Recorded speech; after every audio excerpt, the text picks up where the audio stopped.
Clowns एक ऐसे जीव जो शायद पैरानॉर्मल और नॉर्मल के बीच कहीं होते हैं।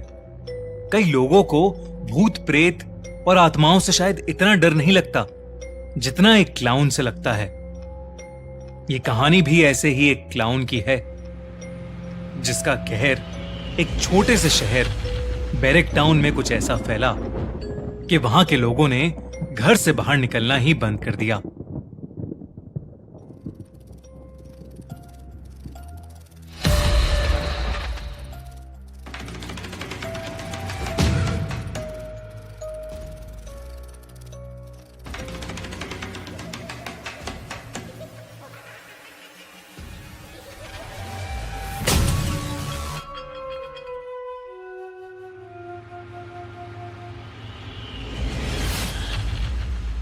आज एना का बर्थडे है।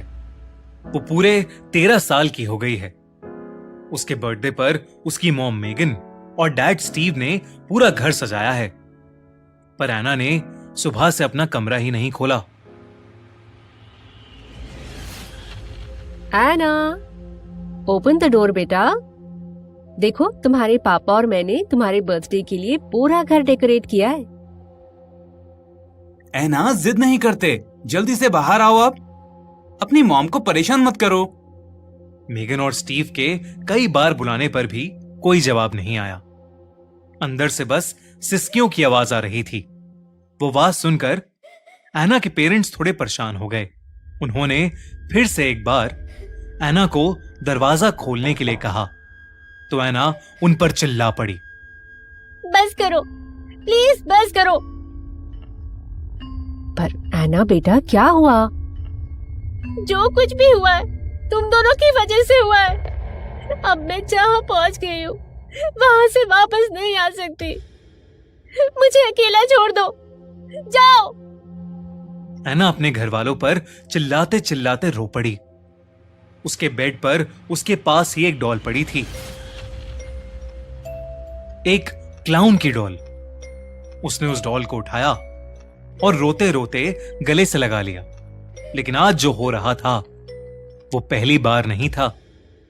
एना वैसे तो बहुत ही हंसमुख और खुश मिजाज किस्म की लड़की थी, पर करीब 3 महीने पहले जब उसे पार्क में खेलते हुए वो क्लाउन डॉल मिली थी, तब से वो दिन ब दिन अजीब होती जा रही थी। लोगों से ठीक से बात ना करना, अपने पेरेंट्स पर चिल्लाना और अपने रूम में घंटों घंटों तक खुद को लॉक कर देना। एना ने अपने सभी दोस्तों से बात करना भी छोड़ दिया था। वो बस पूरे टाइम अपनी क्लाउन डॉल से ही खेलती रहती थी। पहले तो एना के पेरेंट्स को लगा कि शायद बच्चों के अंदर टीनेज की उम्र में ऐसे बिहेवियर चेंजेस या बदलाव आते ही हैं, लेकिन अब सिचुएशन थोड़ी ज्यादा आगे बढ़ रही थी। एना के ऐसे बुरी तरह चिल्लाने के बाद एना की मॉम मेघन के भी आंसू आ गए थे। एना के डैड स्टीव ने मेघन के कंधे पर हाथ रखा और मेघन को दिलासा देते हुए वो उसे एना के कमरे के दरवाजे से दूर लेकर चला गया। लेकिन एना के साथ अंदर कोई और भी था। वो क्लाउन डॉल अब एना के पास नहीं थी, बल्कि एना के पास खुद एक क्लाउन बैठा था जो एना के आंसू पोंछ रहा था। एना की जिंदगी में जो कुछ भी घट रहा था वो बहुत अजीब था, लेकिन उससे भी कुछ ज्यादा ही अजीब होने वाला था उस रात, जो बैरेक टाउन के हर एक इंसान का दिल दहला देने वाला था। रॉबिन, एक टीनेजर, अपने दोस्तों के साथ हैंग आउट करके वापस घर लौट रहा था। शाम का समय था और मौसम थोड़ा बिगड़ने लगा था। एकदम से बादल गरजने लगे और आसमान में अंधेरा छा गया। जोरों की एक बिजली कड़की और बहुत तेज बारिश शुरू हो गई। रॉबिन को अब अपनी बाइसिकल चलाने में बहुत दिक्कत हो रही थी, पर वो किसी तरह आगे बढ़ता जा रहा था। लेकिन आगे बढ़ते हुए अचानक से उसके सामने कोई आ गया। कोई अपने हाथ में बड़े सारे गुब्बारे लिए रोड के ठीक सामने खड़ा हो गया था। वो कौन था पता ही नहीं चल पा रहा था, क्योंकि उसका चेहरा गुब्बारों के पीछे ढका हुआ था। रॉबिन को कड़कती बिजली और बारिश में कुछ भी ठीक से नहीं दिख रहा था। ताकि वो उस इंसान से टकरा न जाए, इसलिए उसने जल्दी से अपनी बाइसिकल का हैंडल मोड़ा और उसके हैंडल मोड़ते ही उसकी बाइसिकल रोड पर फिसल गई और रॉबिन धम से जमीन पर नीचे गिर पड़ा। गिरने की वजह से उसके पैर में चोट लग गई थी। रॉबिन नीचे जमीन पर गिरा हुआ था और जब उसने आसपास उस इंसान को देखने की कोशिश की जिसका चेहरा गुब्बारों के पीछे छुपा हुआ था, तो वो इंसान दूर दूर तक कहीं नहीं था। फिर अचानक बिजली कड़की और वो आदमी रॉबिन के ठीक सामने आ गया। Hello, surprise surprise. रॉबिन के सामने कोई और नहीं बल्कि एक भयानक दिखने वाला क्लाउन खड़ा था, जिसे देखते ही रॉबिन कांप उठा। लेकिन इससे पहले कि वो कुछ कर पाता या कुछ कह पाता,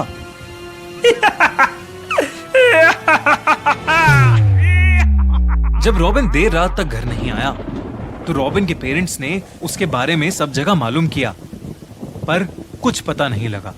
जब कहीं से कुछ भी इंफॉर्मेशन नहीं मिल रही थी तो उन्होंने पुलिस को खबर की। पूरे शहर में रॉबिन की खोज शुरू हो गई। छानबीन के दौरान एक पुलिस कार उसी रोड से गुजर रही थी जिस पर रॉबिन कुछ देर पहले अपनी बाइसिकल से गिरा था। वो पुलिस कार एक जगह आकर रुकी। वहीं पास में रॉबिन की बाइसिकल भी गिरी पड़ी थी। उस कार में से 2 ऑफिसर्स उतरकर रोड के दूसरी तरफ के एक पेड़ को देखने लगे। दोनों के चेहरे का रंग पीला पड़ गया था। जल्दी से सर को फोन लगा।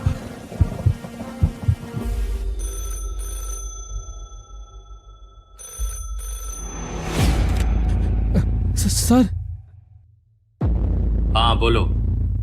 सर, यहाँ पर बहुत बड़ी प्रॉब्लम हो गई है। किसी ने उस बच्चे रॉबिन को मारकर पेड़ पर लटका दिया है। What? सर, आप जल्दी आ जाइए। रॉबिन मर चुका था।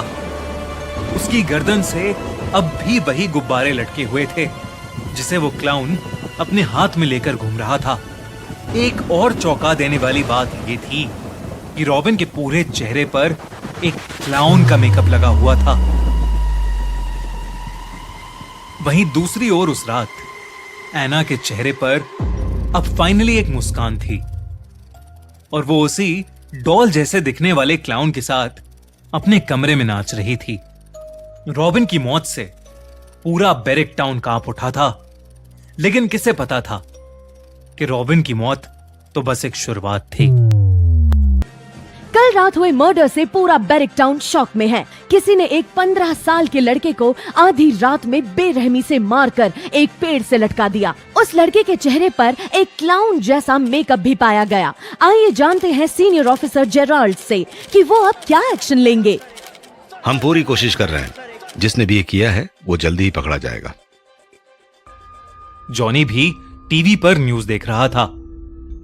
जॉनी रॉबिन का दोस्त और क्लासमेट था। पिछली शाम मरने से पहले रॉबिन जॉनी के घर पर ही हैंगआउट कर रहा था। जॉनी भी रॉबिन की डेथ से घबराया पड़ा था। उसकी मॉम उसकी घबराहट को देखकर उसके पास आई और टीवी का चैनल चेंज कर दिया। बेटा, ये सब न्यूज देखना बंद कर। हम जरा रॉबिन के पेरेंट्स से मिलकर आ रहे हैं। तू बिल्कुल भी बाहर मत जाना, ओके? जॉनी के पेरेंट्स रॉबिन के घर के लिए निकल गए और जॉनी फिर से टीवी पर न्यूज लगाकर बैठ गया। लेकिन कुछ ही देर में टीवी के सारे सिग्नल चले गए।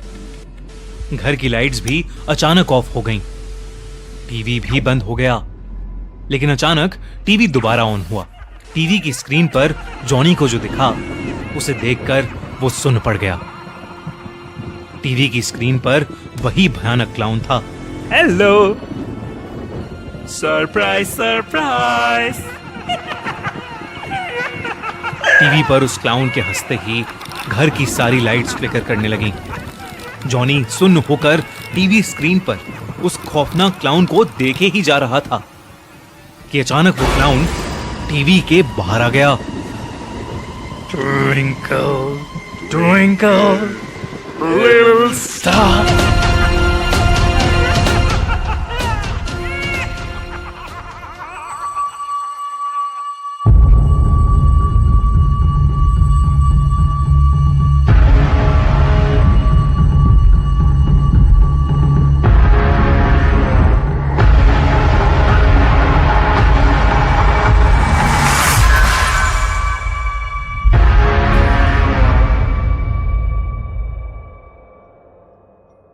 एना का घर अब भी सजा हुआ था। पिछले कुछ दिनों की तरह एना आज भी बड़ी मुश्किल से स्कूल गई थी। पर एना की मॉम मेगन काफी घबराई हुई थी, क्योंकि शाम के 6 बज चुके थे और एना अब तक स्कूल से वापस नहीं आई थी। स्कूल 3 बजे खत्म हो जाता था और एना को अब तक हर हाल में घर आ जाना चाहिए था। मेगन ने आस पड़ोस में पता किया तो सभी बच्चे स्कूल से वापस अपने अपने घर आ चुके थे। जो कुछ भी बैरक टाउन में चल रहा था उससे मेगन वैसे ही बहुत डरी हुई थी। उसने स्टीव को फोन मिलाया और उसे सब कुछ बताया। स्टीव भी मेगन की बात सुनकर बहुत घबरा गया था। वो फौरन ही एना को ढूंढने के लिए ऑफिस से निकल गया। वहीं दूसरी ओर जब जॉनी के पेरेंट्स घर वापस आए तो उनकी जान ही निकल गई। जॉनी घर के हॉल की सीलिंग से नीचे लटका हुआ था। उसके गले में कई सारे गुब्बारे बंधे थे और उसके चेहरे पर भी ठीक वैसा ही जोकर वाला मेकअप था जैसा रॉबिन के चेहरे पर था। बैरक टाउन में एक और मर्डर हो चुका था। जॉनी भी अब इस दुनिया को छोड़कर जा चुका था, लेकिन बैरक टाउन की पुलिस के हाथों अब तक एक भी सुराग नहीं लगा था। डिपार्टमेंट के सबसे होनहार ऑफिसर जेराल्ड को अभी कुछ महीनों पहले ही बैरक टाउन में ट्रांसफर किया गया था। जेराल्ड ने कई हाई प्रोफाइल मर्डर मिस्ट्रीज को सॉल्व किया था, लेकिन यह जेराल्ड का पहला केस था जहां उसे समझ नहीं आ रहा था कि आखिर ये मर्डर्स हो कैसे रहे हैं। मर्डर्स लोकेशन पर किसी के कोई फिंगरप्रिंट्स भी नहीं थे। एविडेंस के नाम पर भी थे तो बस कुछ अतरंगी से दिखने वाले गुब्बारे जिन पर अजीब से चेहरे बने थे। खैर, जेराल्ड को जो सवाल सबसे ज्यादा परेशान कर रहा था वो था उन बच्चों के चेहरे पर एक क्लाउन का मेकअप। जेराल्ड ने अपनी पूरी इन्वेस्टिगेशन टीम को शहर में जितने भी क्लाउन या सर्कस वाले थे उनके बारे में इंफॉर्मेशन निकालने के लिए कहा। उधर किसी के पास भी एना के बारे में कोई इंफॉर्मेशन ही नहीं मिल रही थी। स्टीव और मेगन डरे सहमे से पूरे बैरक टाउन में एना को ढूंढ रहे थे। तभी स्टीव का फोन बजा और उसके फ्रेंड पीटर ने उसे बताया कि एना को किसी ने बैरक टाउन ग्रेवयार्ड जाते देखा था। स्टीव और मेगन तुरंत बैरक टाउन ग्रेवयार्ड पहुंचे। उन्होंने देखा कि एना की बाइसिकल उस ग्रेवयार्ड के बाहर ही पड़ी है। वो फौरन अंदर गए। एना उस ग्रेवयार्ड के अंदर बैठी रो रही थी। उसके मुंह पर लाल पेंट से एक लंबी सी लाल लाइन पेंटेड थी, जैसे किसी क्लाउन की स्माइल बनी हो। उसकी आंखों के पास काला पेंट था जो एना के आंसुओं से अब भी गीला था। मेगन ने घबराई हुई एना को देखते ही कस के गले लगा लिया। एना के पेरेंट्स उसे वापस घर ले जाने लगे। ग्रेवयार्ड से निकलते हुए एना ने जब एक नजर पीछे घुमाई तो उसे ग्रेवयार्ड के अंदर वही क्लाउन दिखा जो एक रात पहले उसके कमरे में उसके साथ नाच रहा था। उसने एना को मुस्कुराते हुए अपने हाथ के इशारे से बाय कहा।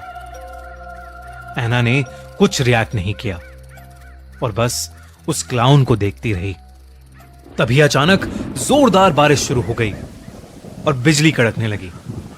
उस बिजली की कड़क में वो साधारण सा दिखने वाला क्लाउन अचानक से वही खौफनाक क्लाउन बन गया जो रॉबिन और जॉनी को उनके मरने से पहले दिखा था।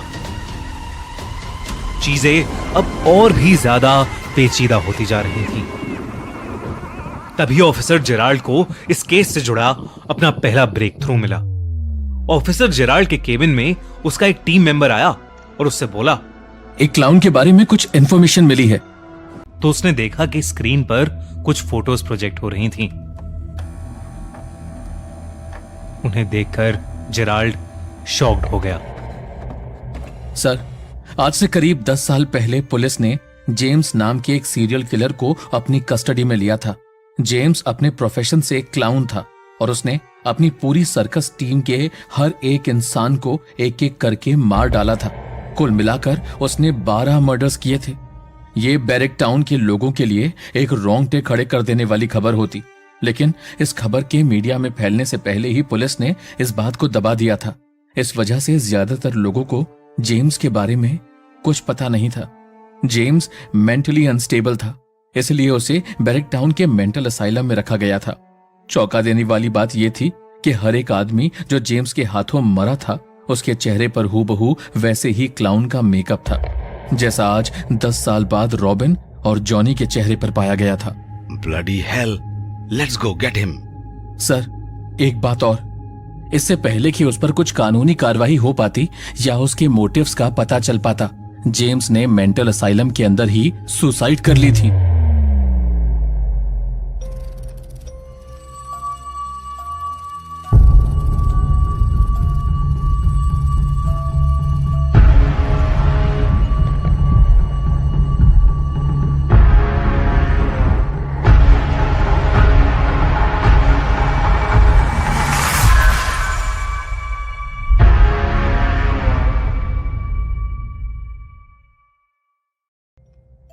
उस रात जब ऑफिसर जेराल्ड को जेम्स के बारे में पता चला तो उसके दिमाग में बस एक सवाल था कि जेम्स मर चुका था तो अब ये सब कौन कर रहा है।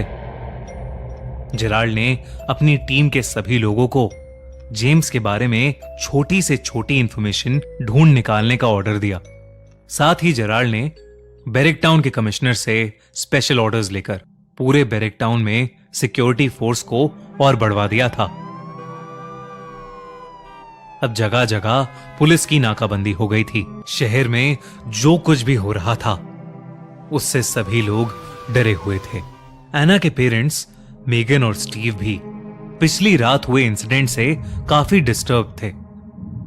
उन्होंने जब एना से पूछा कि वो कल रात उस ग्रेवयार्ड के अंदर कैसे पहुंची, तो एना के पास कोई जवाब नहीं था। एना की बिगड़ती मेंटल हालत देख एना की मॉम मेगन ने उसे एक थेरेपिस्ट के पास ले जाने का फैसला किया। डॉक्टर रीटा बैरिक टाउन की एक रेनाउंड चाइल्ड थेरेपिस्ट थी। वैसे तो वो उस दिन छुट्टी पर थी, पर एना के पेरेंट्स की स्पेशल रिक्वेस्ट पर उन्होंने एना को अपने होम क्लिनिक पर ही बुला लिया था। मेगन ने एना को स्कूल से पिकअप किया और वो दोनों सीधा डॉक्टर रीटा की होम क्लिनिक पर चले गए। जब वो वहां पहुंचे तो एना ने अपने हाथ में वो क्लाउन डॉल ली हुई थी। मेगन ने एना को वो क्लाउन डॉल अंदर ले जाने से मना कर दिया और उस डॉल को वापस गाड़ी में रखकर वो दोनों अंदर चले गए। मेगन एना को डॉक्टर के रूम में छोड़कर बाहर आकर वेटिंग एरिया में बैठ गई। हेलो एना, मैं रीटा हूँ और मैं लोगों की मदद उन चीजों में करती हूँ जिन्हें वो शायद खुद समझ नहीं पाते। क्या तुम मुझसे शेयर करना चाहोगी कि तुम उस ग्रेवयार्ड में क्यों गई थी? एना ने डॉक्टर की तरफ आंख उठाकर भी नहीं देखा। वो बस चुपचाप बैठी जमीन को देखती रही। डॉक्टर रीटा फिर से एना से बात करने की कोशिश करने लगी। एना, तुम मुझसे कोई भी बात कर सकती हो, मुझे अपना दोस्त समझ सकती हो। स्कूल में तुम्हें कोई परेशान तो नहीं करता? डॉक्टर का ये सवाल सुनते ही शांत बैठी एना की आंखें बड़ी हो गईं। उसने डॉक्टर रीटा को देखा और उसके चेहरे पर हल्की सी हंसी आ गई। एना बोली, करते थे कुछ सीनियर्स, पर अब नहीं करेंगे। देखो एना, मैं समझती हूँ कि तुम्हारी एज में कभी कभी तुम अकेला भी महसूस कर सकती हो, पर आपसे किसने कहा कि मैं अकेली हूँ? डॉक्टर रीटा की एना से बात करने की सभी कोशिशें बेकार हो रही थीं। कुछ देर और ट्राई करने के बाद डॉक्टर रीटा ने एना को एक चॉकलेट दी और उसे बाहर भेजकर मेगन को अंदर बुला लिया। वो दोनों आपस में बात करने लगे, लेकिन रूम का दरवाजा हल्का सा खुला हुआ था। अंदर हो रही सारी बातें एना को भी सुनाई दे रही थीं।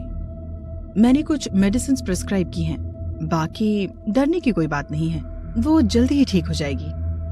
डॉक्टर रीटा की इस बात को सुनकर एना को शायद बिल्कुल भी अच्छा नहीं लगा था, पर वो कुछ बोली नहीं और चुपचाप अपनी मॉम मेगन के साथ जाकर कार में बैठ गई।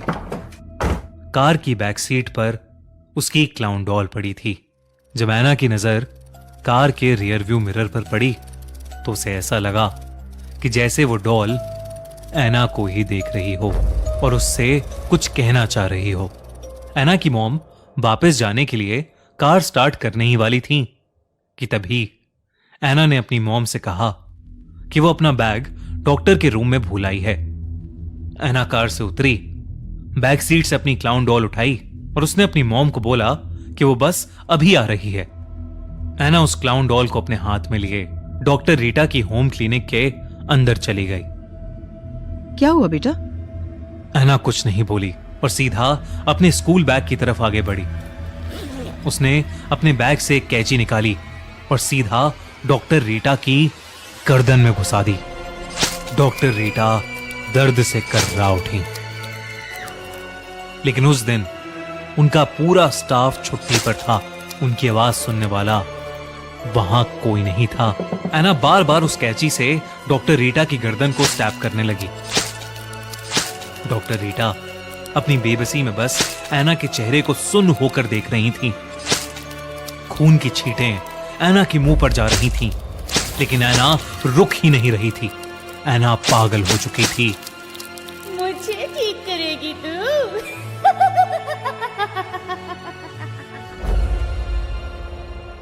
कुछ ही देर बाद एना अपना बैग अपने पीछे लटकाए और वो क्लाउन डॉल हाथों में पकड़े क्लिनिक के बाहर आई और सीधा आकर गाड़ी में बैठ गई। उसे देखकर ऐसा लग रहा था जैसे कुछ हुआ ही ना हो। उसके चेहरे या कपड़ों पर खून की एक भी छींट नहीं थी तो बस चेहरे पर एक बड़ी सी स्माइल। मेगन ने एना के चेहरे पर बड़े दिनों बाद ऐसी स्माइल देखी थी।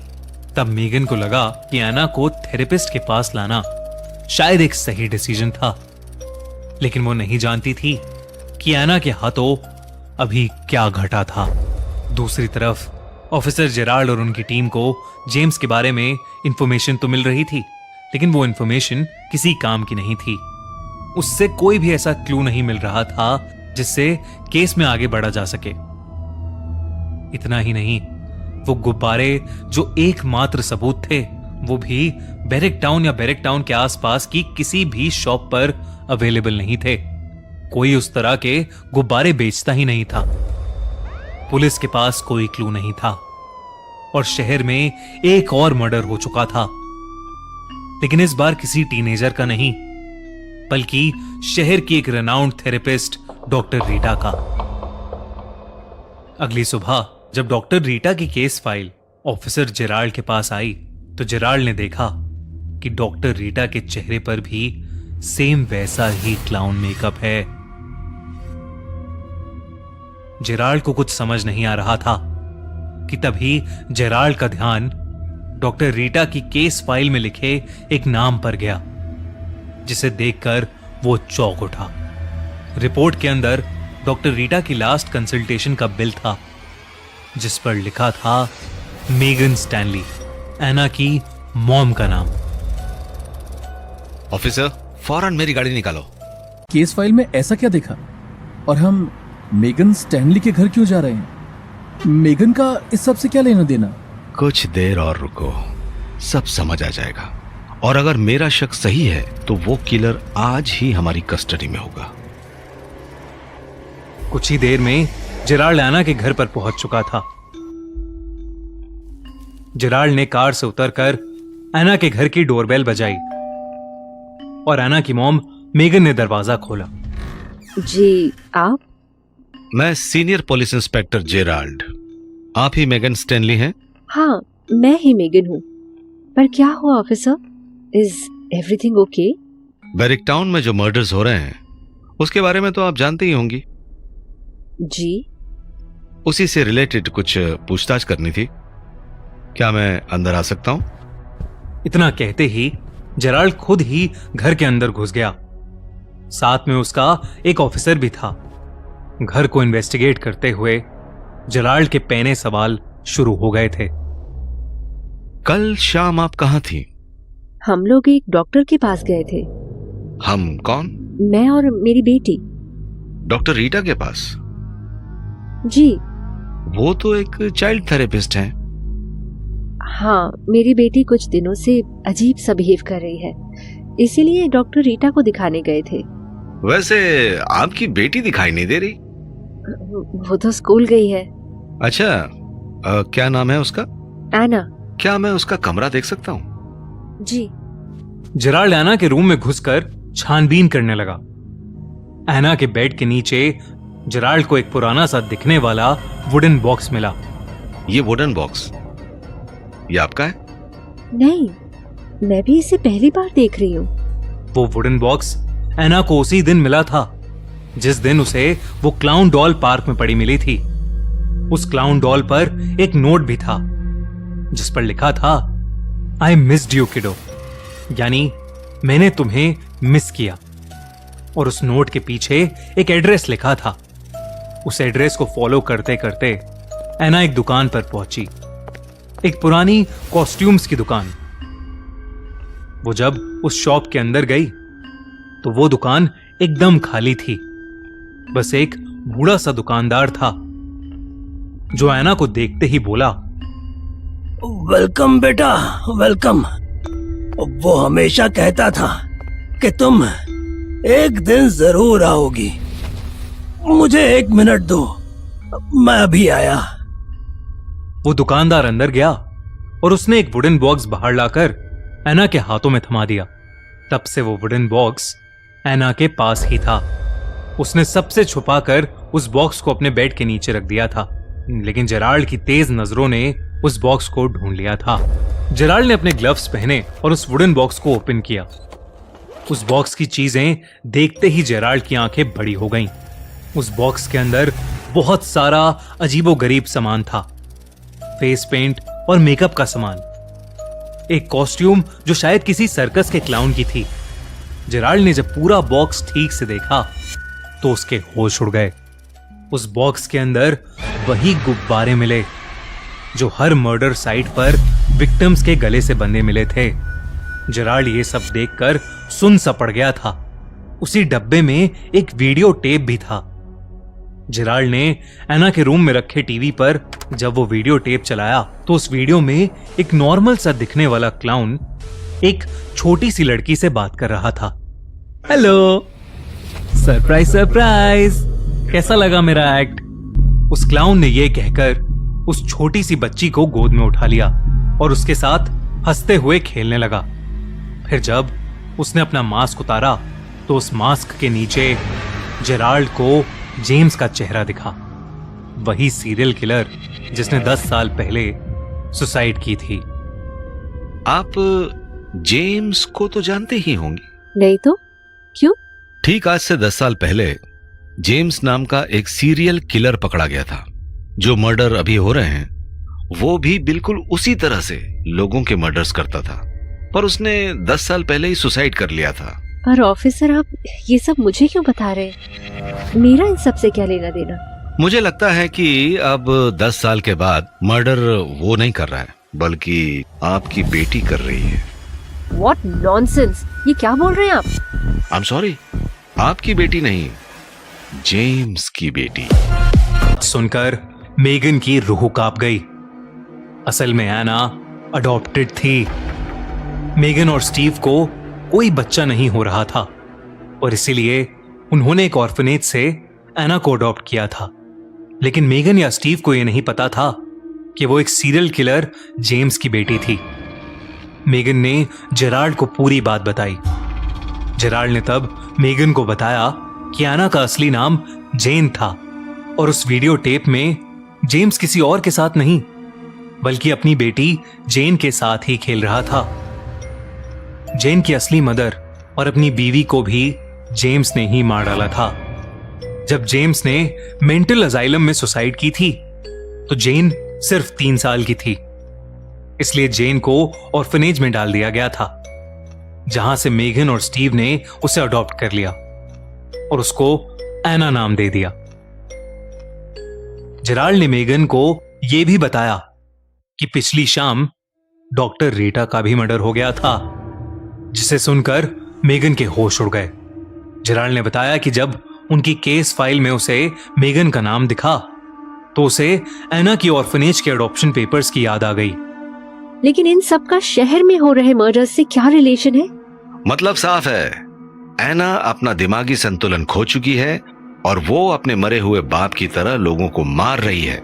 सब के सब टीनेजर्स जिनका मर्डर हुआ है वो उसके स्कूल में ही पढ़ते थे। और फिर डॉक्टर रीटा का मर्डर, जो एना से मिलने के बाद किसी से नहीं मिली। सब कुछ एना की तरफ ही सिग्नल करता है। और वो एक छोटी सी लड़की है, वो ये सब कैसे? वो तो उसी से पूछना पड़ेगा। ऑफिसर, फीमेल ऑफिसर को भी बैकअप के लिए एना के स्कूल बुला लो। Let's go. जेराल्ड एना के घर से उसके स्कूल के लिए निकल गया। जेराल्ड को लगा कि उसे अब सारे क्लूज मिल चुके हैं, लेकिन एना के घर के गार्डन में पड़ी वो क्लाउन डॉल उसकी आंखों से नजरअंदाज हो गई थी। वहीं एना की मॉम मेगन अपने आंसू लिए दरवाजे पर शॉक्ड खड़ी थी। मेगन ने स्टीव को फोन मिलाया और रोते हुए कहा, स्टीव, स्टीव प्लीज जल्दी आ जाओ। जेराल्ड को अब सब साफ साफ समझ आ रहा था। उसे यकीन हो गया था कि एना ही इन सब मर्डर्स के पीछे है, और उसके मन में एक बात अभी भी खटक रही थी कि 13 साल की एना को ऐसा क्या हुआ जो उसने इस तरीके से इतने भयानक मर्डर्स किए, और वो वुडन बॉक्स उसके पास कहां से आया। इन्हीं सवालों की तलाश में जेराल्ड अपनी टीम के साथ पहुंच चुका था एना के स्कूल। पर एना अपनी क्लास में नहीं थी। इनफैक्ट वो स्कूल में कहीं भी नहीं मिल रही थी। जेराल्ड की टीम की एक फीमेल पुलिस ऑफिसर जब गर्ल्स वॉशरूम के अंदर गई तो उसे कुछ बेहद अजीब दिखा। वॉशरूम के शीशे पर खून से लिखा था, हेलो सरप्राइज सरप्राइज। उस फीमेल ऑफिसर ने जैसे ही ये पढ़ा, उस वॉशरूम में किसी लड़की के अजीब तरीके से हंसने की आवाजें आने लगीं।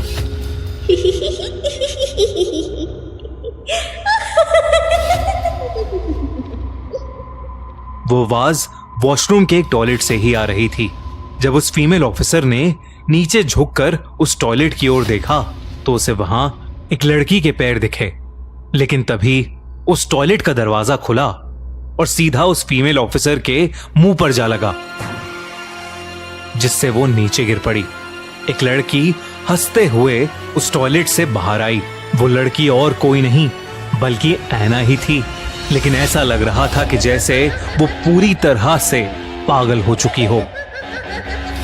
उसके पूरे चेहरे पर एक क्लाउन का मेकअप था, कुछ अलग सा ही मेकअप। एना बहुत ज्यादा डरावनी लग रही थी। एना के हाथ में वही गुब्बारे थे जो मर्डर विक्टिम्स के गले से बंधे होते थे। एना ने उन गुब्बारों की रस्सी से उस फीमेल ऑफिसर का गला दबाना शुरू कर दिया और उसका गला घोट घोट के उसे वहीं पर मार डाला। एना उसके बाद पागलों की तरह हंसने लगी।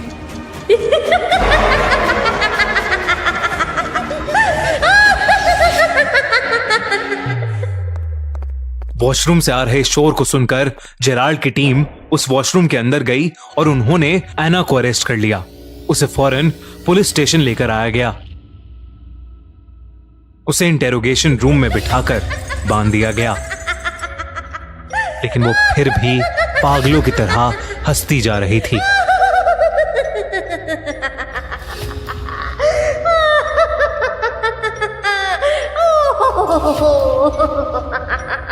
ऐसा लग रहा था कि एना और ज्यादा भयानक होती जा रही हो। तभी जेराल्ड वो वुडन बॉक्स लेकर इंटेरोगेशन रूम में घुसा और एना से सवाल करने लगा। एना, कैसे मारा रॉबिन, जॉनी और रीटा को? बोलो बोलो।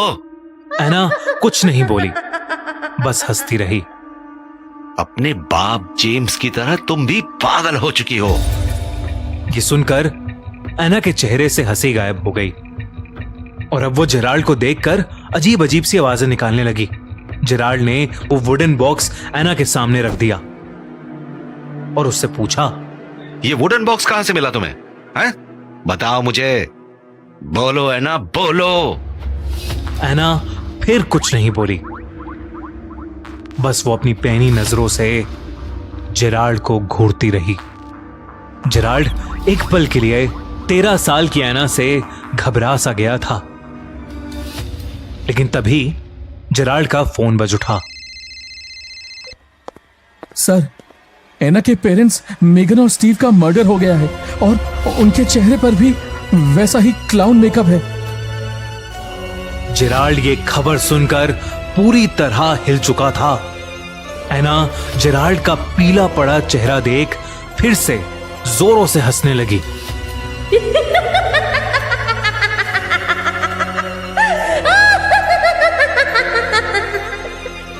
जेराल्ड सुन पड़ गया था। उसे पूरा यकीन था कि एना ने ही सारे मर्डर्स किए हैं, लेकिन फिर अब किसने स्टीव और मेगन को मार डाला था, यह उसकी समझ से परे था। तभी एना हंसते हुए बोली, मेरे डैड वापस आ गए। वो अब किसी को नहीं छोड़ेंगे।